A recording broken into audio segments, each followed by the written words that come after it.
Hello and welcome back to the Avoid the Tyrewall podcast. Today I'm joined by special guest Raffaele Marciello. Raffaele, do you want to tell us a bit about yourself? I'm Raffaele Marciello. I'm a racing driver. I'm 29, almost 30. I started when I was 3.5, 4. So it's a long time now. I'm driving. So it's pretty much it. How did you know you wanted to be a racing driver? I I don't think it's something that you choose. Let's say. I started, yeah, as I said, very, very young. My dad, it was always passionate about motorsport.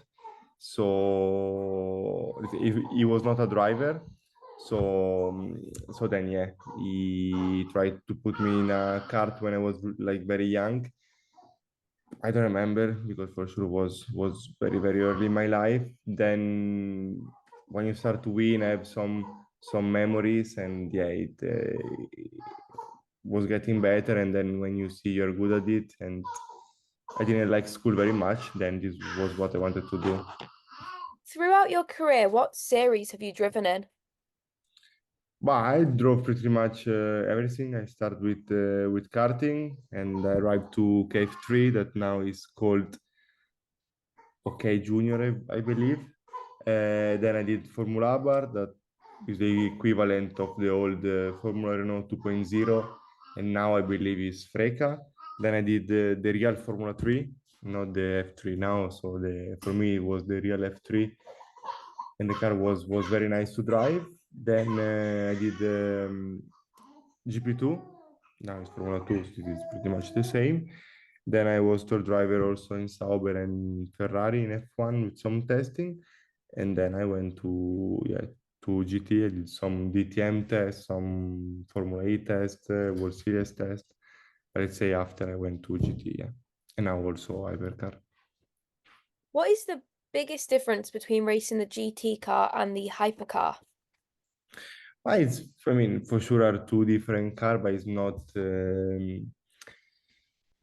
completely different. At the end, it's always a car with four wheel. So I mean, and you have a steering wheel, so it's not very different. Then yeah, for sure the car is more complex. The hypercar is quicker, but it's also an heavy car. Is not like the LMP1 of a few years ago. So you have more downforce, but at the end it's more the downforce and the power. But in low speed, it's not very different. What would you say has been the most physically demanding car that you've driven? It's I mean, for the neck, for sure F1, but then you have the like power steering, so it's not very physically for your arms. GP2 in qualifying was quite hard with the arms, but Formula E also was very physically with the arms. So let's say every car are different level of physicity, let's say. Also GT, I mean, when you drive 3 4 hours, it's not maybe very physically for your body, but because you can push every time, then for your mental it's very tough. So I mean, every car is a bit different, so it's physically in a different way, but yeah. How do you balance racing and other elements of your life? But and I mean, let's say we have different free time compared to normal, let's say normal people. Normally they are free during the weekend, and during the week they work. And let's say mainly free from Monday to Wednesday, and then from Tuesday, Wednesday night, Friday depends the race. We are busy, so it's a bit different. But at the end,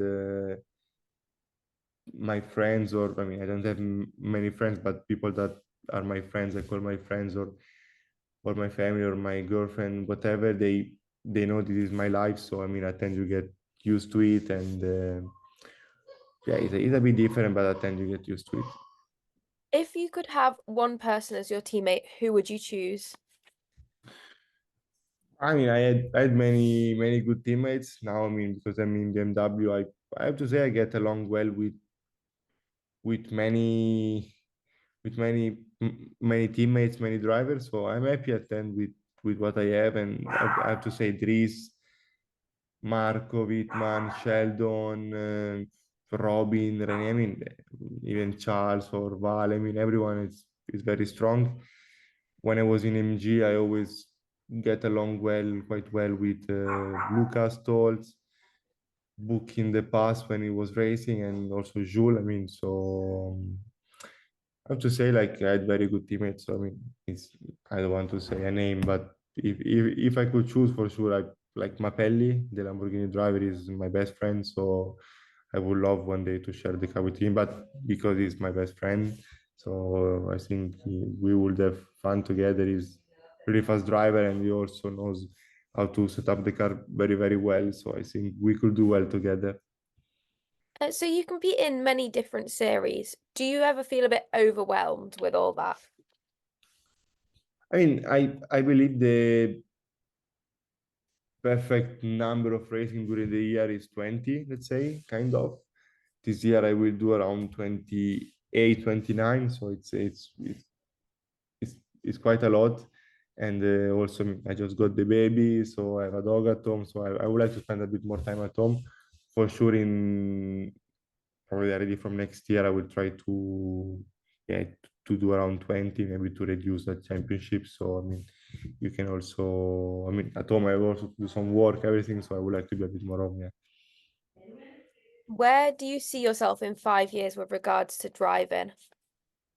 I have to say, where I'm now, it's very nice to be able to do hypercar. Then if it's WEC on IMSA, I mean, more or less it's the same, but to do WEC, to do hypercar and to do GT in this level, it's very nice. So I hope I can be still with BMW and to do what I'm doing now. It will be very nice, yeah. So you've driven the Nürburgring Nordschleife. Can you talk me through the experience? But for me, it's one of the best track. I always say, for me, Macau, Bathurst, and Nordschleife are the three track where a driver at one point should drive. And I believe if you are quick there, you can be quick almost in every place. So it's very nice also because you have free tire choice. So the manufacturer, like we have Michelin, it's pushing a lot there. So you have special tires, and it's very nice, yeah, to drive there. If I could drive one track, I think I'd choose the Nordschleife. Can you talk about a bit about Macau? Like what unique challenges did it present? How was it overall?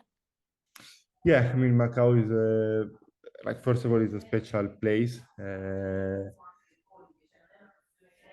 Asian people in general. I mean, when I look my Instagram and where my followers are, Macau and Hong Kong is always at the top. So even if I'm racing in Europe, I have many, many fans from there. And for me, I mean, the experience, and except, let's say, the track, but all the how many people comes to see. And because before was only the only FIA GT race in GT. Now, okay, we have WEC, but it's the only FIA GT race where you race alone.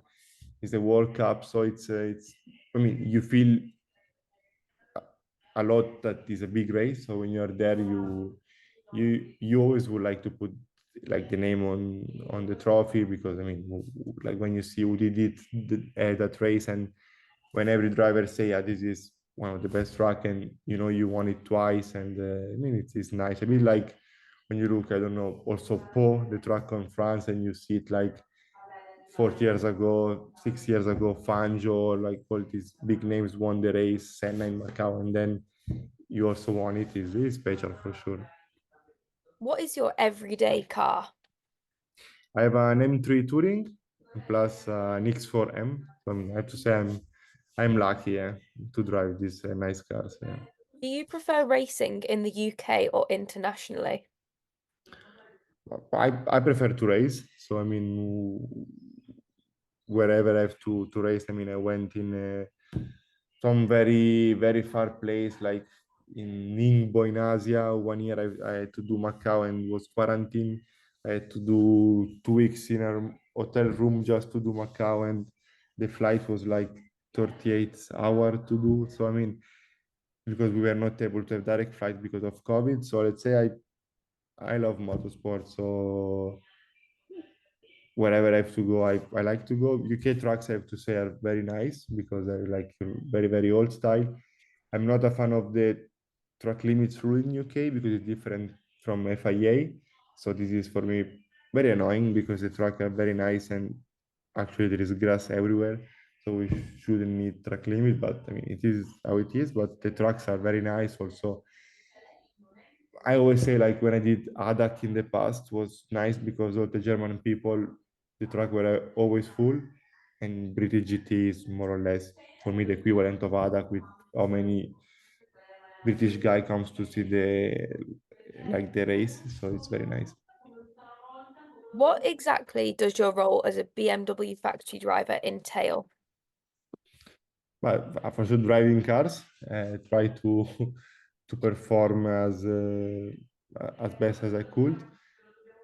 We have to, I mean, also have to develop like new products, of course, for like motorsport when they come out. Like now next year we'll have the new GT3 Evo, so we are doing also tests there. And I mean, I also need to help new teams. Like now Ram this year have they just took the BMW. We are struggling a bit, but I'm trying also to help them. And with BMW, we are trying to help. So let's say it's, I mean, I have to represent a brand in motorsport, but not only because I mean, because also, let's say, for them 24 hours like every day. So I have to behave also outside motorsport. And I mean, because also I drive like their cars on the road, I have to behave also there. I mean, it's a full-time job, even if then we only need to drive, let's say. If you could change one thing about any of the series that you race in, what would you change? I mean, I like BOP, and for me it works well. But let's say I would like a series where maybe, let's say, for me like GT World Challenge is nice like this, or the SRO in general. But I would like maybe, I don't know, one race or one trip like Macau, where is without BOP and all the brand they do like a special GT3, like a bit like what AMG did in Bathurst, and they try to go as quick as possible. This for me would be nice, like a super GT3, something like this. What advice would you give your younger self? But to work a bit harder. So let's say, like, luckily, from what they say, everyone that have a very, very big talent. So normally, then from now, my experience that I see when people have a lot of talent, they tend to work less. And when you don't have talent, you have to work more to try to show yourself. So let's say I for sure I was able to work harder. Then I'm not a fake guy. I mean, it means that I'm very direct to people, so I'm not politically correct. This, let's say, is not really helpful, but it's something I will not change. Even if I would say to the young Lello to like maybe be more politically correct, I will not say it. I mean, I like to be real and myself, but for sure to work harder, yes. Yeah, do you have left tattooed on your wrist? Yes, I have both. I wrote like right on my left on my right, because like for you, like this is right. So I did what people see. So yeah, I always said I was going to get that like here because I have like yeah. no concept of left and right. Then I have also my feet. I have throttle and brake in my right and left. Yeah. I have many tattoos. Yeah. Thank you for watching this week's episode of the Avoid the Tyrewall podcast, and thank you to Lello for doing this interview. And See you thank next you. week. Bye.